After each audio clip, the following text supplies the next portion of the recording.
আজকে আমি সূরা নিসার 86 নম্বর আয়াত তেলাওয়াত করেছি।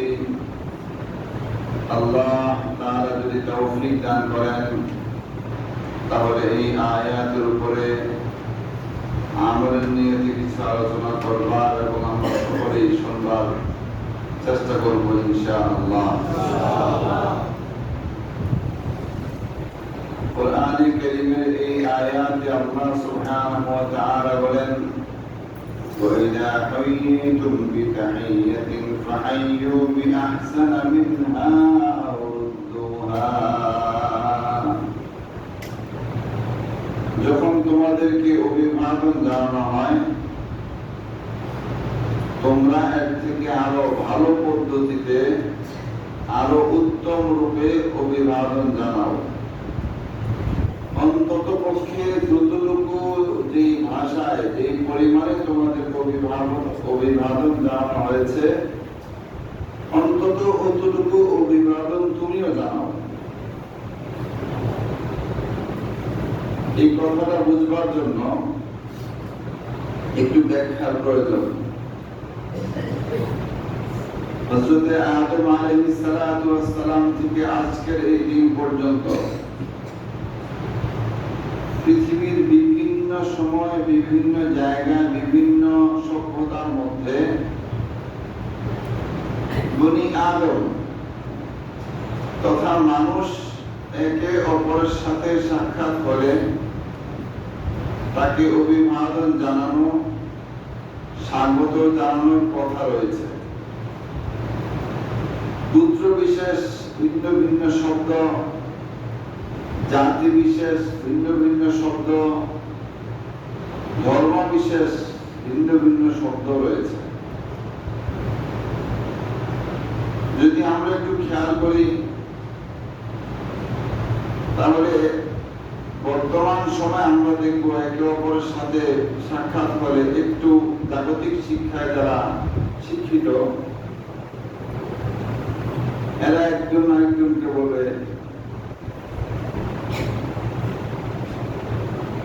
গুড বাই, বাংলায় শুভ সকাল, শুভ সন্ধ্যা ইত্যাদি শব্দ বলে কিনা?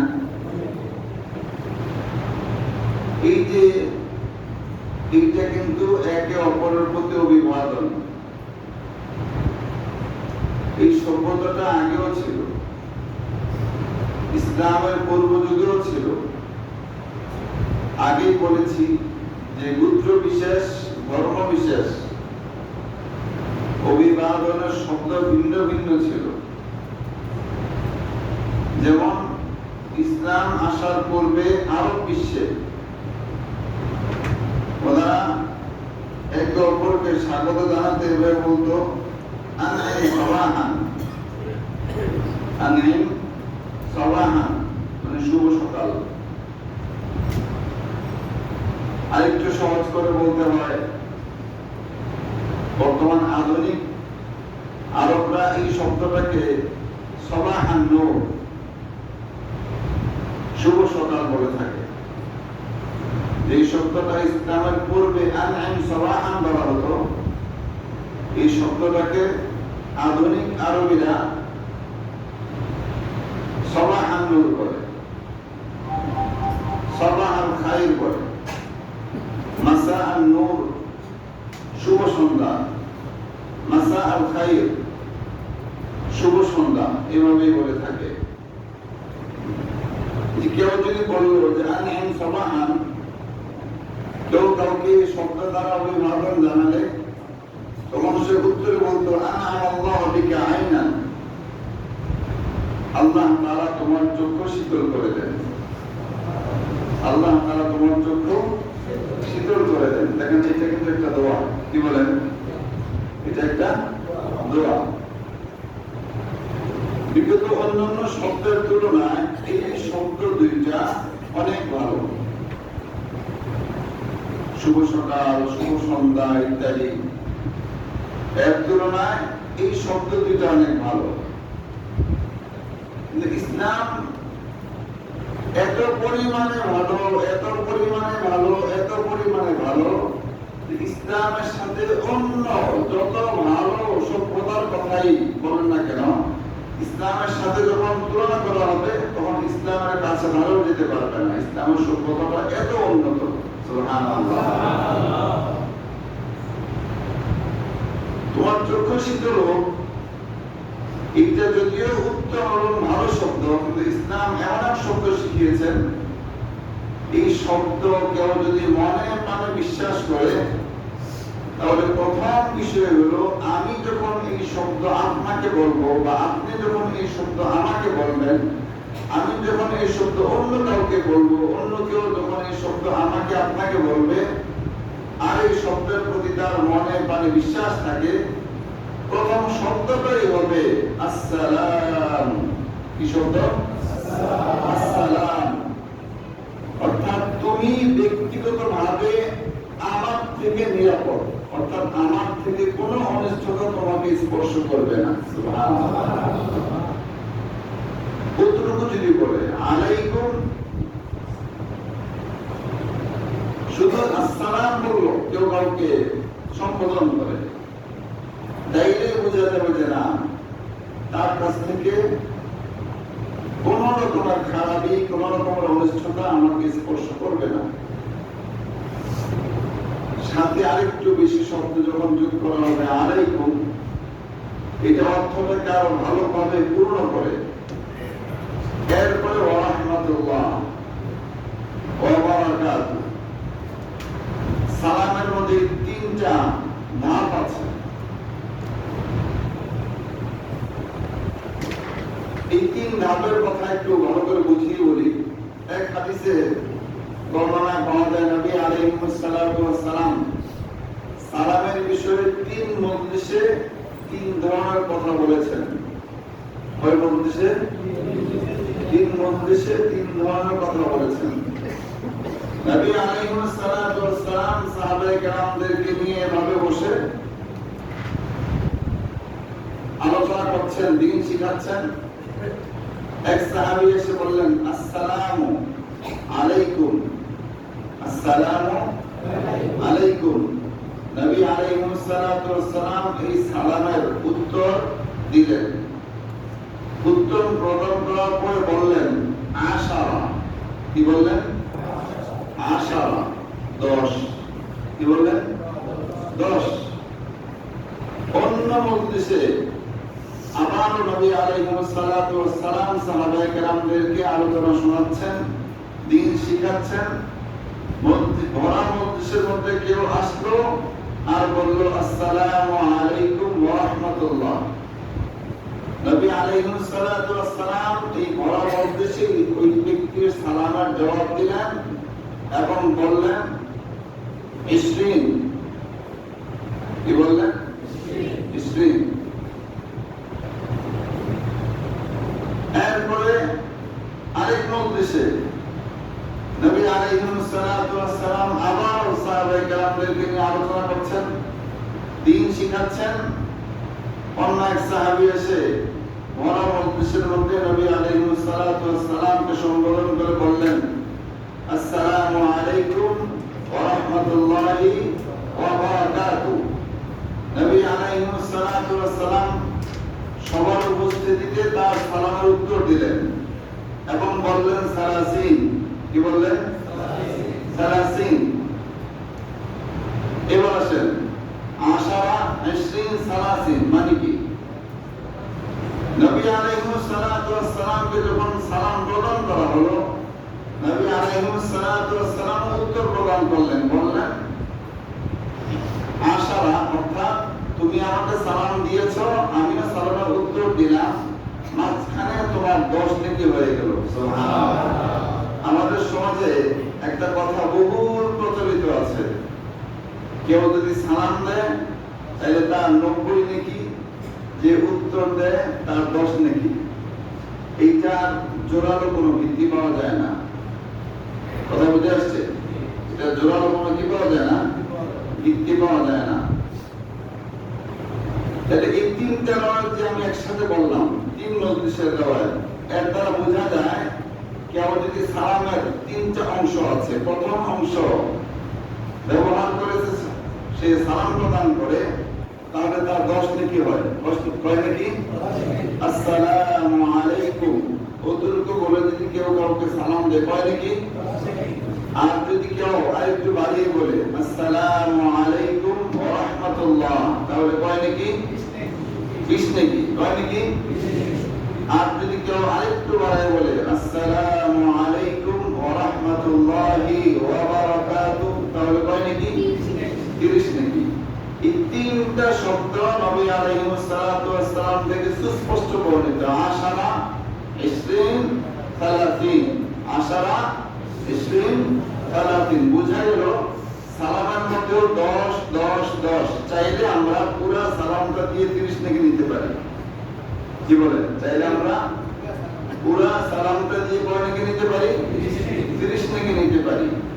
বাকি কোরআনে কারীমের এই আয়াত দ্বারা সালাম এবং সালামের উত্তর দেওয়ার ব্যাপারে সুস্পষ্ট বর্ণনা আছে। কোরআনে কারীমে আল্লাহ বলেন ওয়াইদা হুয়িতুম বিতাহিয়াতিন ফাহাইয়ু বিআহসানা মিনহা। যখন তোমাদেরকে অভিবাদন দেওয়া হয় তাহলে তোমরা এক থেকে আরেকটু বাড়িয়ে আরেকটু উন্নত পর্যায়ের অভিবাদন দাও। যেমন কেউ বললো আসসালামু আলাইকুম, এর উত্তরে কি বলা হবে? ওয়া আলাইকুমুস সালাম ওয়া রাহমাতুল্লাহ। বলেন না ওয়া আলাইকুমুস সালাম ওয়া রাহমাতুল্লাহ।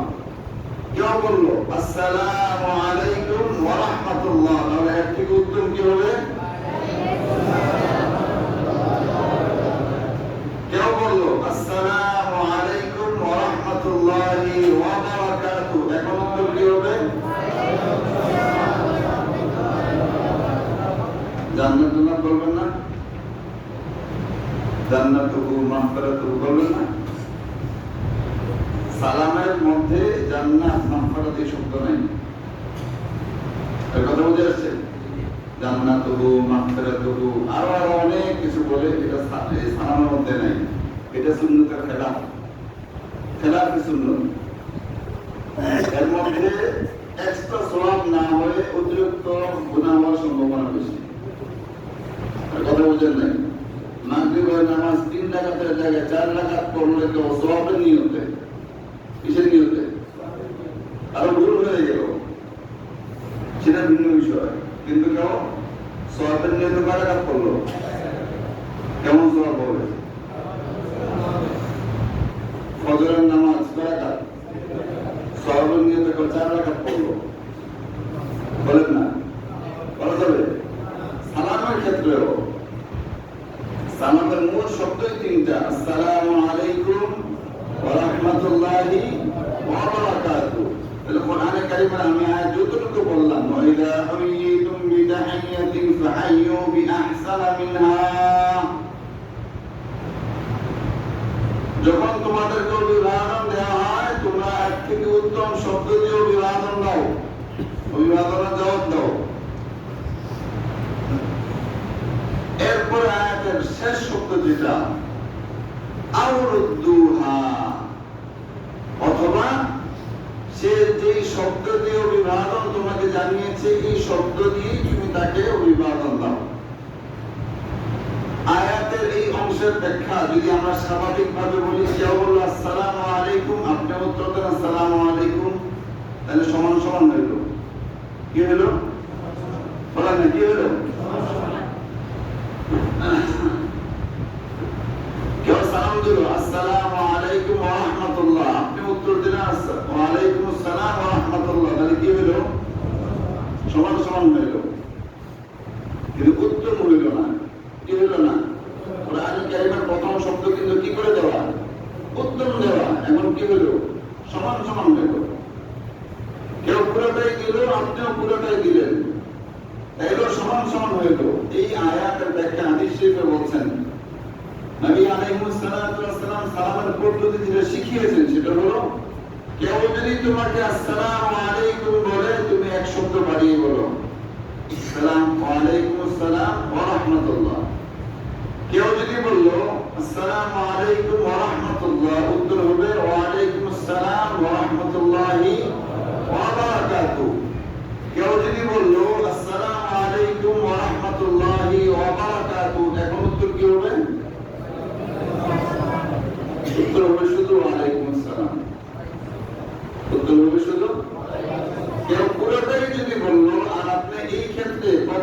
অংশটাই বললেন, তাইলে যেন আপনি পুরোটাই বলে ফেললেন। এটাই হাদিসের শিক্ষা, এইটাই হাদিসের, বুঝেন নাই মনে হয়? এইটাই এই আয়াতের ব্যাখ্যা। যখন সে পুরোটাই বললো, আপনি মাথা নাড়াইলে আর এরকম ঘাম নাড়াইলে হবে না, অন্তত ওয়ালাইকুম আসসালাম এইটাই যখন অতটুকু বলবেন তাহলে পুরোটাই বলা হয়ে যাবে। আর যদি সে এই শব্দ বললো তাহলে আরেকটা শব্দ বাড়িয়ে, সে যদি দুইটা শব্দ বলে আপনি তিনটা বলবেন, সে তিনটা বললে আপনি একটা বললে তিনটা হয়ে যাবে। আর কথা বুঝে আসছে? এই কথাই কোরআনে কারীমে বলছেন, ইদা হুয়িতুম বিতাহিয়াতিন ফাহাইয়ু বিআহসানা মিনহা আও রুদ্দুহা।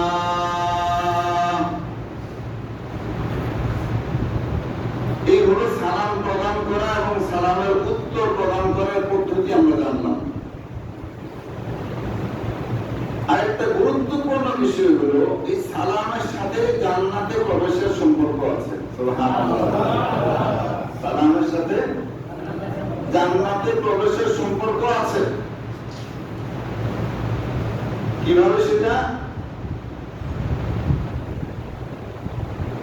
রাসূলুল্লাহ সাল্লাল্লাহু আলাইহি ওয়াসাল্লাম ইরশাদ করেন, আবু হুরায়রা রাদিয়াল্লাহু তাআলা আনহু বলেন, والذي نفسي بيده لا تدخلوا الجنة حتى تؤمنوا ولا تؤمنوا حتى تحابوا أولا أدلكم على أمر إذا فعلتموه تحاببتم أفشوا السلام بينكم। হযরত আবু হুরায়রা রাদিয়াল্লাহু তাআলা আনহু বলেন, রাসূলুল্লাহ সাল্লাল্লাহু আলাইহি ওয়াসাল্লাম ইরশাদ করেন, ওয়াল্লাযী নাফসি বিয়াদিহি, ওই সত্তার শপথ যেই সত্তার হাতে আমার প্রাণ। এই কথা কে বললেন? রাসূলুল্লাহ সাল্লাল্লাহু আলাইহি ওয়াসাল্লাম। রাসূলুল্লাহ সাল্লাল্লাহু আলাইহি ওয়াসাল্লাম ইরশাদ করেন, ওই সত্তার শপথ যেই সত্তার হাতে আমার প্রাণ, লা তাদখুলুল জান্নাতা হাত্তা তুমিনু, ততক্ষণ পর্যন্ত তোমরা জান্নাতে প্রবেশ করতে পারবে না যতক্ষণ পর্যন্ত না মুমিন হতে না পারো। এই কথা বুঝে আসছে? ততক্ষণ পর্যন্ত জান্নাতে প্রবেশ করতে পারবে না যতক্ষণ পর্যন্ত না তোমরা মুমিন হতে না পারো। ওয়ালা তুমিনু হাত্তা তাহাব্বু, আর ততক্ষণ পর্যন্ত মুমিন হতে পারবে না যতক্ষণ পর্যন্ত না একে অপরের সাথে ভালো সম্পর্ক না রাখো। কথা বুঝে আসছে? ইসলামী শরীয়তের দৃষ্টিকোণ থেকে কেউ যদি আপনার সাথে অন্যায়ভাবে জুলুম করে, তার জুলুম থেকে বাঁচবার পদ্ধতি আছে, কিন্তু দুনিয়ার ছোট্ট কোন স্বার্থকে কেন্দ্র করে কেউ কারোর সাথে সম্পর্ক খারাপ করার অধিকার আমাদের নেই। এই কথা বুঝে আসছে? এখন মাসলা হলো, আমাদের বর্তমান হালত এই, দুনিয়ার ছোট্ট থেকে ছোট্ট কোন স্বার্থের সাথে জড়িত আছে, কোন লাভ কারোর সাথে জড়িত আছে, তাইলে তার সাথে সম্পর্ক বহুত গভীর। আর সেই লাভ যদি অর্জন না হয়, তাইলে ছোট্ট স্বার্থের কারণে তার সাথে সম্পর্ক বহুত খারাপ। অথবা কাউকে জমায় দেওয়ার জন্য হইলেও তার সাথে সম্পর্ক খারাপ। কারো হক আদায় না দেওয়ার কারণে যদি সম্পর্ক ভালো থাকে সে কাছে আসবে, সম্পর্ক খারাপ থাকলে সে কাছে আসবে না, চাইবেও না। বিভিন্ন কারণে সম্পর্ককে আমরা নষ্ট করে থাকি, কথা ঠিক কিনা? অথচ নবী আলাইহিস সালাতু ওয়াস সালাম বলেন, ওয়ালা লা তাদখুলুল জান্নাতা হাত্তা তুমিনু ওয়ালা তুমিনু হাত্তা তাহাব্বু, ততক্ষণ পর্যন্ত মুমিন হতে পারবে না যতক্ষণ পর্যন্ত একে অপরকে মহব্বত না করবে, একে অপরের সাথে ভালোবাসার সৃষ্টি না করবে। তাই ইসলামের শিক্ষা হলো সমস্ত মুসলমানের সাথে সুসম্পর্ক রাখা। বলেন না, সমস্ত মুসলমানের সাথে, তবে বাবার সাথে না। কি বুঝলেন না? মামা, বাবার সাথে সুসম্পর্ক রাখতে হয়? রাখতে হয় না। না করেন যে আজীব কথা, বাবার সাথে সুসম্পর্ক রাখা। বর্তমান দুনিয়ার যে ধারাবাহিক শিক্ষা, এই শিক্ষা বাবার সাথে সুসম্পর্ক রাখে না। বাবা লম্বা সময় কষ্ট মেহনত মুজাহাদা করে শিক্ষা দীক্ষা করায়, বড় পোস্টে গিয়ে উনি আমার মতো থাকে, বাবার জায়গা হয় বৃদ্ধাশ্রমে। কি বলেন? অল্প শিক্ষিত মানুষ, গরিব মানুষ, এদের বাবা মা বৃদ্ধাশ্রমে নেই। কথা বুঝে আসছে? দিনই শিক্ষায় শিক্ষিত এরকম কারো বাবা মা বৃদ্ধাশ্রমে নেই। বৃদ্ধাশ্রমে কারা আছে?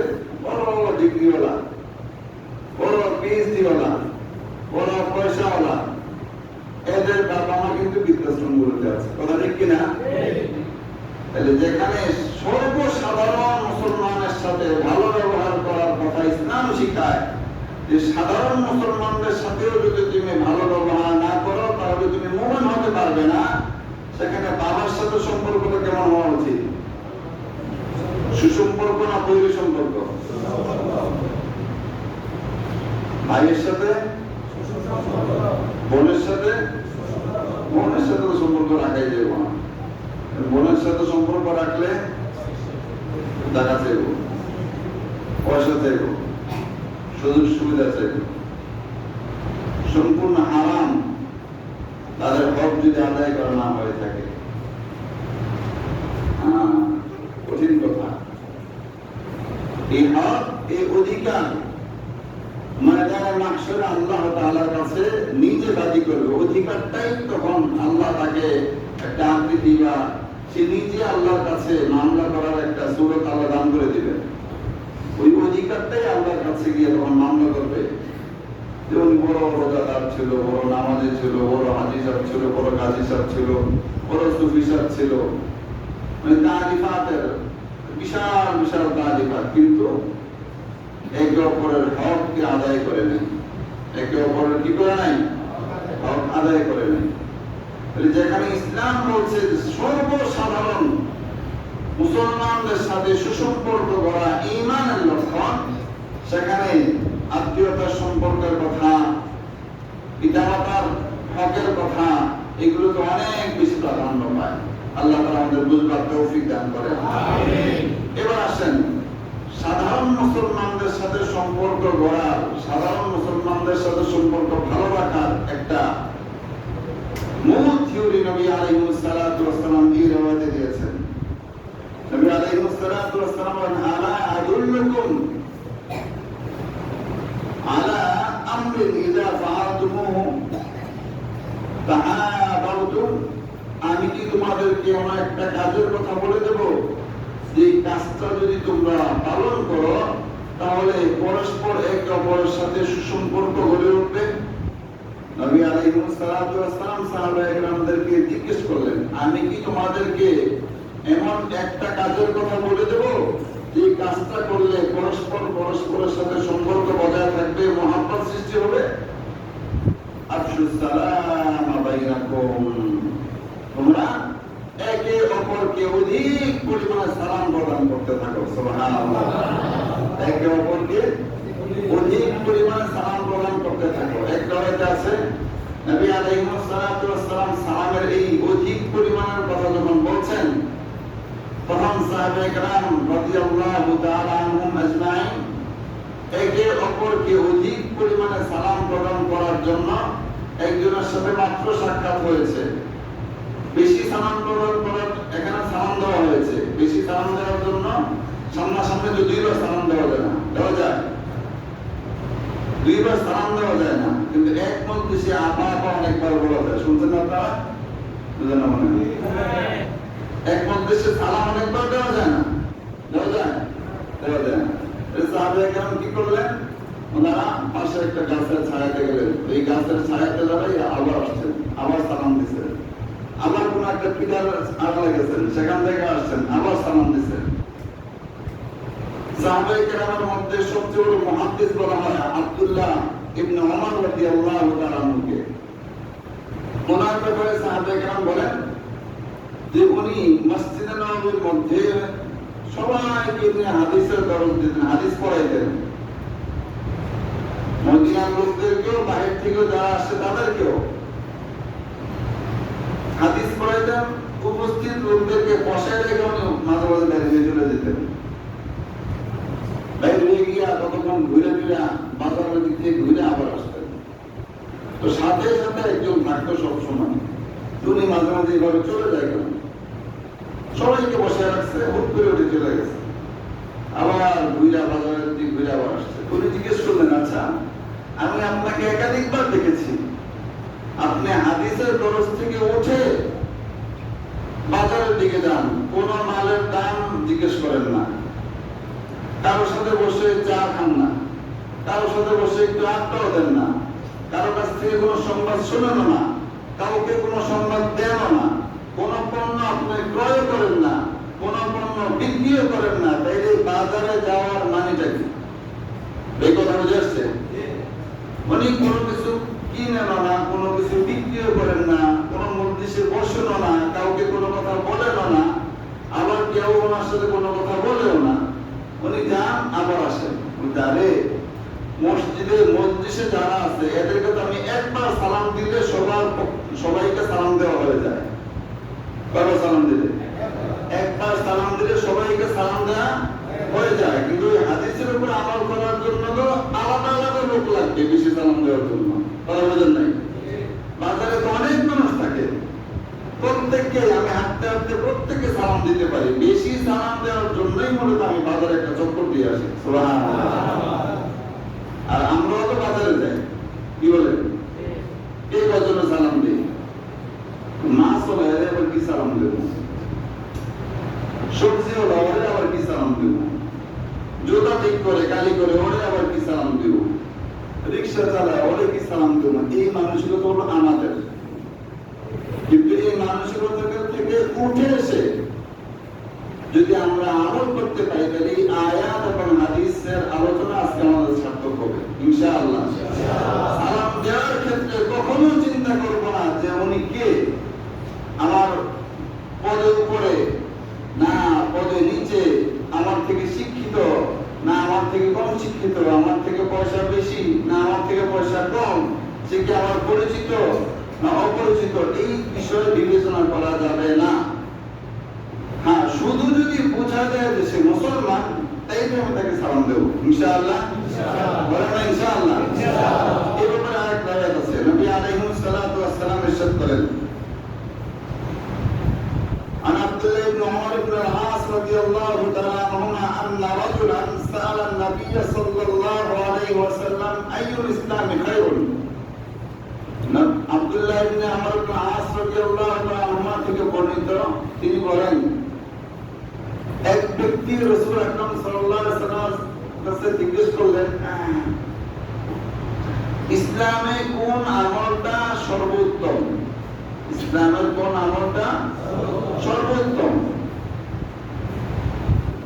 তিনি বলেন, তো যেমন আয়াম, একে অপরকে খাবার খাওয়াও, একে অপরকে খাবার খাওয়ানো, এটা উত্তম কাজ, এটা কি কাজ? আর ওয়াতাকাউ সালাম আলা মান আরাফতা ওয়া লাম তারিফ, কাউকে চিনো বা না চিনো তাকে শুধু সালাম প্রদান করবা, এটা উত্তম কাজ। এটা কি কাজ? আমাদের একটা সময় হলো যদি কখনো আমরা সালাম দেইও তাহলে চিনলে, তাহলে কি চিনলে না। সালামের ক্ষেত্রে হলো যাকে চিনি তাকেও সালাম দেব, যাকে চিনি না তাকেও সালাম দেব। এই ক্ষেত্রে আমি বারবার একটা শব্দ বলি, সেটা হলো যাকে চিনি না তাকে সালাম দেব, অতটুকু চিনতে হবে যে সে মুসলিম। আর কথা বুঝে আসছে? অতটুকু চিনতে হবে যে সে মুসলিম। কারণ মুসলমানদেরকে সালাম দেওয়ার শব্দ তিনটা, আসসালামু আলাইকুম ওয়া রাহমাতুল্লাহি ওয়া বারাকাতুহু। আর অমুসলিমদেরকে সালাম দেওয়ার শব্দ একটা, আসসালামু আলা মান ইত্তাবা'আল হুদা। আসসালামু আলা মান ইত্তাবা'আল হুদা, এটা অমুসলিমকে সালাম দেওয়া। কিন্তু কোন অমুসলিমকে যদি বলেন আসসালামু আলাইকুম ওয়া রাহমাতুল্লাহ ওয়া বারাকাতুহু, তাহলে বলে এটা সালাম যথাযথ জায়গায় হয় নাই। এরপরে নবী আলাইহিস সালাতু ওয়াস সালাম আরেকটা আয়াত, লাম্মা কাদিমান নবী সাল্লাল্লাহু আলাইহি ওয়াসাল্লাম মাদিনাত জিতু ফালাম্মা তাবায়যানতু ওয়াজহু আরাফতু আন্না ওয়াজহু লাইসা বিওয়াজহি কাদ্দাব। আব্দুল্লাহ ইবনে সালাম উনি ইহুদিদের বড় একজন আলেম ছিলেন, বাড়ি মদিনায় ছিল। তিনি বলেন নবী আলাইহিস সালাতু ওয়াস সালাম মক্কা থেকে হিজরত করে যখন মদিনায় আসলেন, মদিনার অলিতে গলিতে উচ্চারিত হচ্ছিল যে মুহাম্মদ সাল্লাল্লাহু আলাইহি ওয়াসাল্লাম আসছে, নবী আসছে, রাসূল আসছে। দলে দলে মানুষ দেখতে যাচ্ছিল। বলতে মানুষের দলের সাথে আমিও দেখতেছিলাম। উনি তাওরাতের আলেম ছিল। আগের ঈসা আলাইহিস সালামের উপর যে কিতাব নাযিল হয়েছে, কোন কিতাব? তাওরাত। ইনজিল। ইনজিল নাযিল হয়েছে ঈসা আলাইহিস সালামের উপরে। উনি তাওরাতের আলেম ছিল। তো মুসা আলাইহিস সালাতু ওয়াস সালামের নাযিল হয়েছিল তাওরাত। দাউদ আলাইহিস সালাতু ওয়াস সালামের উপর নাযিল হয়েছিল জাবুর। মুহাম্মদ সাল্লাল্লাহু আলাইহি ওয়াসাল্লামের উপর নাযিল হয়েছে কোনটা? কুরআন কারীম। তো উনি তাওরাতের আলেম ছিল। উনিও গেলেন, গিয়ে বললেন আমি যখন ওনার চেহারাটা দেখলাম, সাথে সাথে আমার দিলে ইয়াকিন হয়ে গেল এই চেহারা কোনো মিথ্যুকের চেহারা হতে পারে না। সুবহানাল্লাহ। এই চেহারা কোনো মিথ্যুকের চেহারা হতে পারে না। উনি বলেন মাত্র নবী আলাইহিস সালাতু ওয়াস সালাম হিজরত করে মদিনায় আসলেন, লোকেরা দলে দলে যাচ্ছিল, আমিও তাদের সাথে গেলাম। আর দেখেই বুঝলাম এই চেহারা কোনো মিথ্যুকের চেহারা না। আর গিয়ে ওনার জবান থেকে প্রথম যে শব্দটা শুনলাম সেটা হলো فكان أول ما قال يا أيها الناس। প্রথম নসিহত মানুষকে তিনি মদিনায় গিয়ে যেটা বললেন, হে লোক সকল, আফশুস সালাম, তোমরা বেশি বেশি সালাম প্রদান করতে থাকো। সুবহানাল্লাহ। প্রথম নসিহত আফশুস সালাম, বেশি পরিমাণে সালাম দাও। ওয়াত'আমুত তাআম, একে অপরকে খাবার খাওয়াও। ওয়াসাল্লু ওয়াসিলুল আরহাম, আত্মীয়তার সম্পর্ককে অক্ষুণ্ণ রাখো, আত্মীয়তার সম্পর্ককে বজায় রাখো।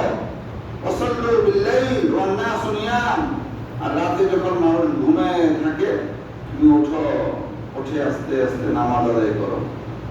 এই চার কাজ মানুষকে আল্লাহর সাথে খুব দ্রুত মিলাবে। সুবহানাল্লাহ। তাদখুলুল জান্নাতা বিসালাম, এই চার কাজ করবে তো নিরাপদে তুমি জান্নাতে প্রবেশ করবে। সুবহানাল্লাহ। তাহলে বোঝা গেল জান্নাতে যাওয়ার জন্য সালাম বড় একটা মাধ্যম। কথা ঠিক না ভাই? জান্নাতে যাওয়ার জন্য সালাম বড় একটা মাধ্যম। আল্লাহ সুবহানাহু ওয়া তাআলা আমাদের সকলকে অধিক পরিমাণে সালাম প্রদান করার তৌফিক দান করুন। আমিন। ওয়া মা আলাইনা ইল্লাল বালাগুল মুবিন। যারা সুন্নাত